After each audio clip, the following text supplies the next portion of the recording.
Helicopter!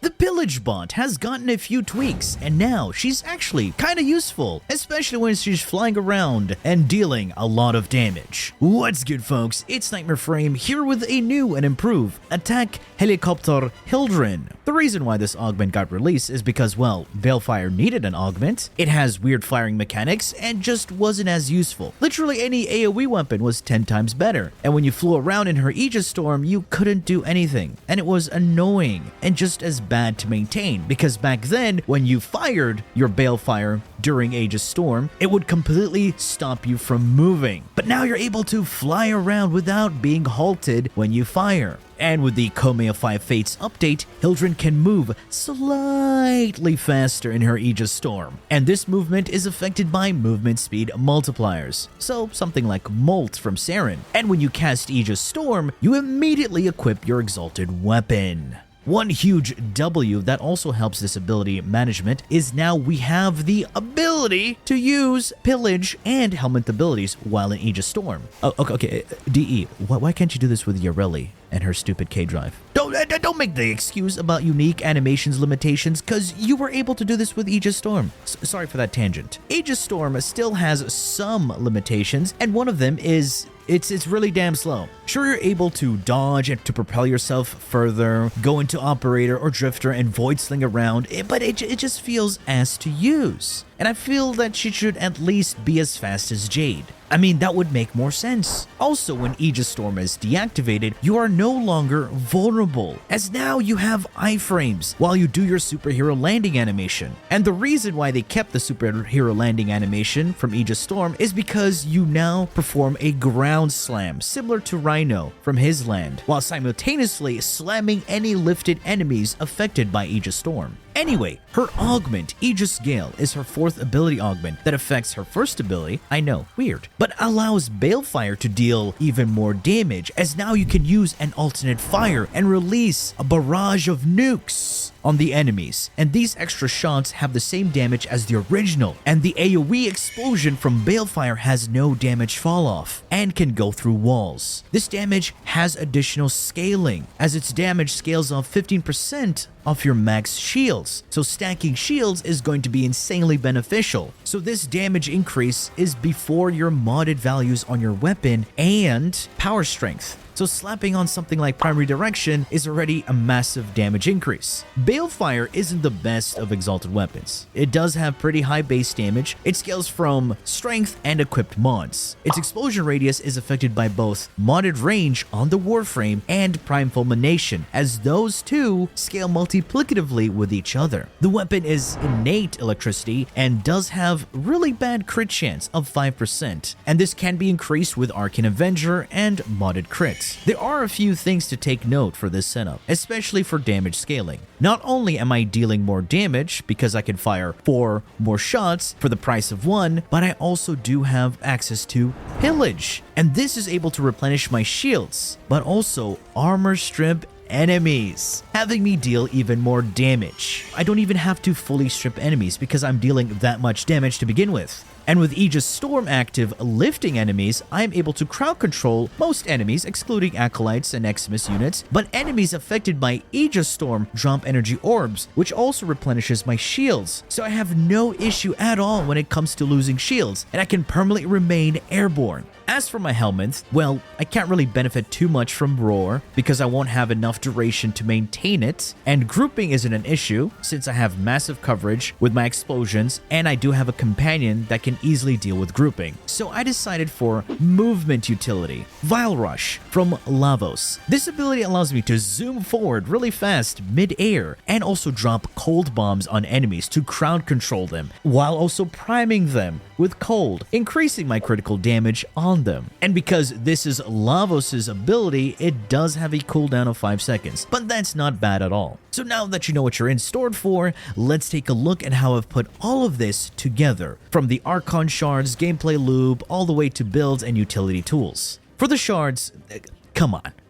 It's obvious. Full blue Tauforge shards for the max shields. It's Hildryn. This is her resource and survivability. All right. Here we are in the simulacrum just to showcase the gameplay loop. Now, there are a few things that you need to take note of. When you activate your Aegis Storm, while you have your secondary out. So right now, this is the primary, secondary. So when you have your secondary out, you activate Aegis Storm, you cannot alternate fire. I am pressing the alternate fire now. It doesn't work.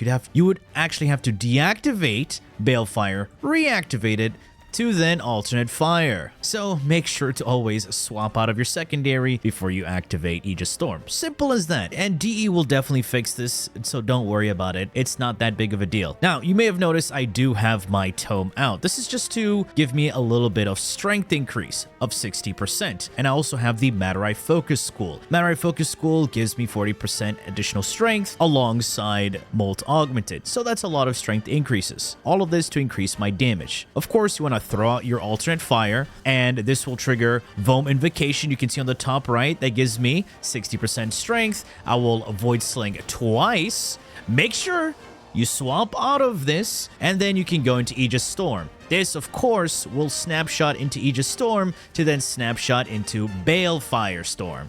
Big damage, just like that. This is without armor strip. This is a steel path modifier on these enemies. You armor strip, and boom. A lot of damage, just like that. Once you stack up to 250% strength with Molt Augmented, just make sure to do that again so you have even more damage. Now that you understand how this works, let's have a look at the builds.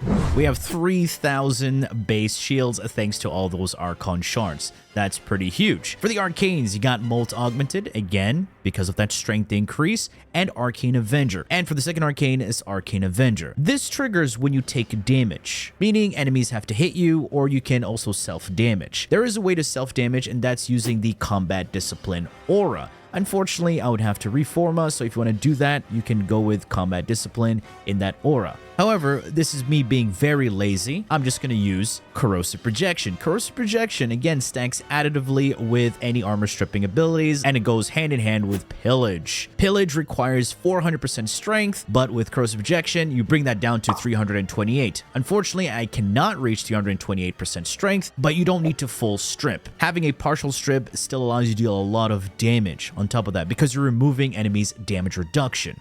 You can easily strip with 2 casts with the final build. Now, in the X list, usually you would think we would be running Prime Sure-Footed, but no, we're actually going with Aviator, because we're always in the air and we cannot get staggered in the air like that. So that's pretty damn cool. The other aura that you could run instead of Combat Discipline or Corrosive Projection is Aerodynamic. Aerodynamic stacks with Aviator, giving you 64% damage reduction while you're airborne. And that's simply done while in Aegis Storm. I have 2 D-polarities right here. I have 2 D-polarities over here. And the obvious answer is going with Prime Redirection and Prime Vigor. Prime Vigor is a login reward. Unfortunately, the regular Vigor only gives you 50% shield, so the other option is to use Boreal's Hatred. This is 65% shield increase. If you do not have Prime Vigor, use Boreal's Hatred instead of the regular Vigor. For the strength increases, boom, Big Boy Blind Rage and the juicy Umbral Intensify. Now, for those thinking, why not use Precision Intensify? Because the damage is coming from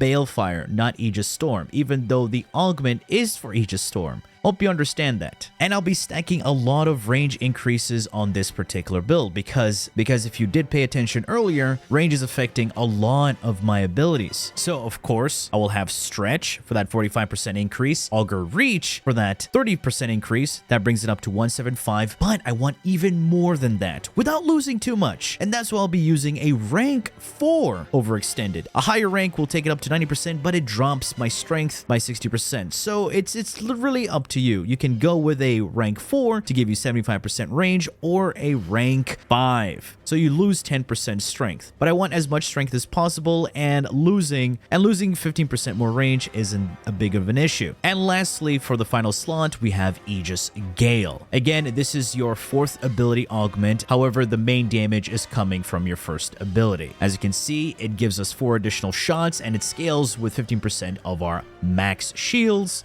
so our Balefire does even more damage. We have a bunch of range, and range of course affects the Balefire Storm to give it a larger AoE explosion and scales multiplicatively with Prime Fulmination on your secondary. So let's take a look at that Balefire build real quick. Base damage of 165 along with another base damage mod of 220. Both of these are additive to each other, but that minus accuracy is actually really good because it spreads our projectiles, giving us slightly more coverage. Multi-shot, always important, along with more multi-shot. Remember, we're shooting 4 projectiles, and having multi-shot gives us even more projectiles. So that increases our damage even further. Critical damage, this multiplies our damage when we do crit, and that is by 4.3 times. Now, this critical multiplier here might be confusing, because we have 2 values, 3.1 and 4.3. It's because of another mod that is equipped somewhere else that is increasing our critical damage, and I will get to that. The elemental combination is corrosive, with pathogen rounds and prime convulsion. I have even more multi-shot with lethal torrent, and this also adds some fire rate. And fire rate is really important for Balefire, yet I don't have fire rate modded on here except lethal torrent. And believe it or not, I have 2 additional fire rate increases coming from external sources. So my additional increases of fire rate is coming from my melee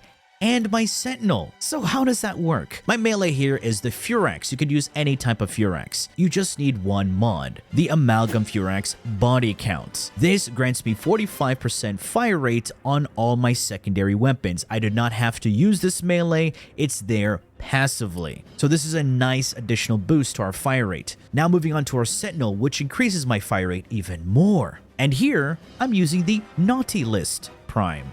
Naughty List is known for Cordon. Cordon allows me to radial suck enemies within a 30-meter radius. So this is really good for passive grouping. Its regular version did not have a high shield count, even if you modded with calculated redirection. But the Prime version, on the other hand, takes the shields over 1,200. And with Reinforced Bond, we need a maximum of 1,200. This is also including overshields to give us 60% fire rate on all our weapons. And for even more utility on Hildryn, that also increases our damage, I have Shield Charger. This increases the Warframe's maximum shields and shield regeneration. Pairs well with Guardian as well. So I can reach 10,000 overshields on Hildryn, and additional damage with Tenacious Bond. We don't care about the first bit, only the second bit. If the companion's critical chance is over 50%, then I gain a 1.2 times final critical damage multiplier. That's why when we go over to our Balefire, you can see 2 values of crits. This is my final crit damage of 4.3. It's because my companion weapon has crit chance over 50%. You can use any companion weapon with at least 18% crit chance and put the 200% crit chance increase.